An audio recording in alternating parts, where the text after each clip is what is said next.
morning, welcome to CATEX TV. My name is Frank Fortunato. Today is Monday, October 14th, 2013.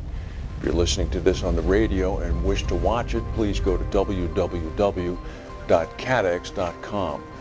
The U.S. government remains partially shut down today. The debt limit extension is coming up later this week, and that's going to present a severe challenge to the American economy, if not the global economy. Talks in Washington have been going on all weekend. Nothing definitive yet. There was a dry ice explosion, of all things, in an employee's locker room at Los Angeles International Airport last night at 9:30 p.m. local time. That would be 12:30 a.m. Eastern time. It damaged certain areas near Terminal 2 and Gate 27. The airport was temporarily closed. Fortunately, it was late in the evening. Apparently, it was not a result of any malicious events whatsoever. An employee had dry ice in a luncheon bag, it seems. More than 380 people were arrested in a Moscow suburb yesterday after Russian nationalists rampaged for hours over the murder of a local man blamed on a migrant. Crowds chanted slogans including "Russia for Russians" and "White Power."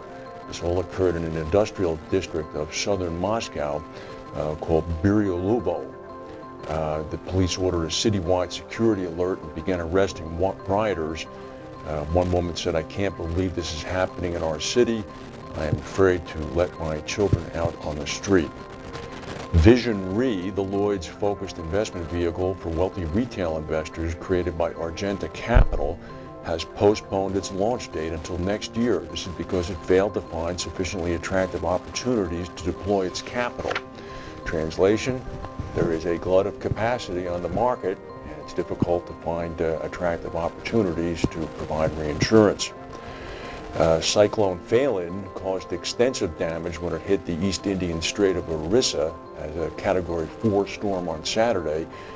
RMS is reporting now that about $230 million worth of damage was done. It's unknown as to how much of that is insured. Probably not too terribly much, because the industrial facilities along the coast of Orissa and in Andhra Pradesh remained relatively unscathed. Fortunately, there was very little loss of life because of a very massive evacuation. About 600,000 people were evacuated before the storm came in. Meanwhile, Vietnam is evacuating about 200,000 people today from coastal areas because Typhoon Nari is bearing in on the country. That typhoon killed 13 people in the Philippines. It's expected to hit the central Vietnamese coast early tomorrow with sustained winds of about 80 miles per hour.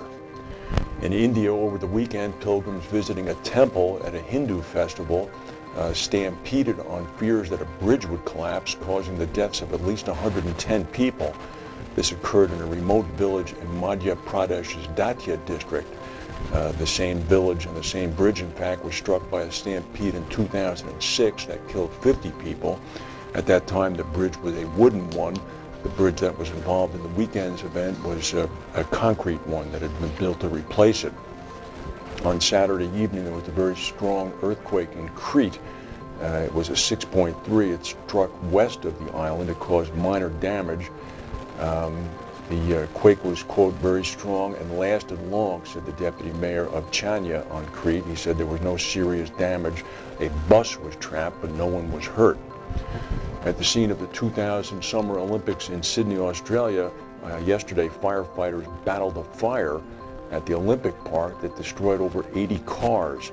A discarded cigarette or car exhaust spark is suspected of starting a grass fire that caused about 500 people to be evacuated from the aquatic center and engulfed cars in the car park.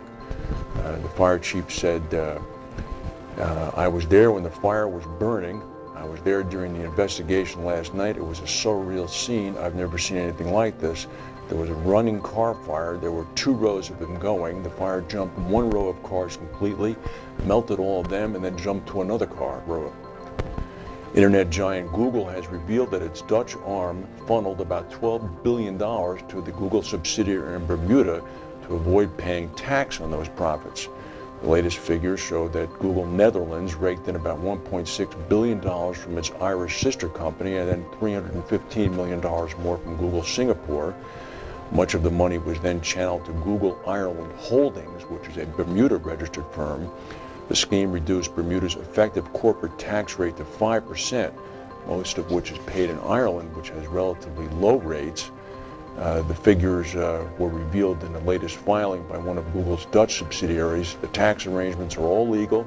They've been condemned by the UK and other European countries, and of course the United States, and prompted politicians to look at a crackdown on corporate profit shifting. Google is based in the United States. It uses differences between the US and Irish and Bermuda tax codes, which means it's seen as an Irish company by American tax authorities, but as a Bermudan company by the Irish tax authorities. Last year, Google only paid, listen to this, 2.6% in the U.S. on sales worth $8.1 billion because it channeled most of its overseas profits through Bermuda, which has no corporate income tax. Those people at Google are very smart. I never said they weren't. That's the news for today. We'll keep our eyes in Washington, see what happens there. If there's anything breaking, we'll come back and tell you. Thank you for watching, and we'll see you tomorrow.